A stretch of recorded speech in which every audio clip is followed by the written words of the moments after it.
Mumbai police दलात पुन्हा एकदा अश्वदल पुनर्जीवित करण्याचा निर्णय घेतला आहे। त्यावर राष्ट्रवादी काँग्रेस पक्षाचे शरद पवार गटाचे नेते आमदार जितेंद्र आव्हाड यांनी मिश्किल टिप्पणी केली आहे। घोडा माझा लाडका अशी नवीन योजना आली असल्याचे डॉक्टर जितेंद्र आव्हाड यांनी आपल्या एक्स पोस्टमध्ये म्हटले आहे।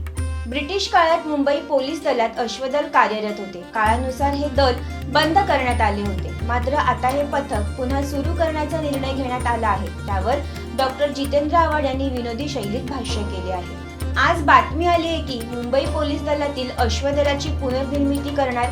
पूर्वीच्या मुंबईत पोलीस घोड्यावरून गस्त घालत होते, आता ती पद्धत पुन्हा सुरू करण्याचा निर्णय झाला असल्याचे वृत्तपत्रातील बातमीतून समजले। आता भ्रष्टाचार एवढा वाढलाय की घोड्याऐवजी खेचरं येतील।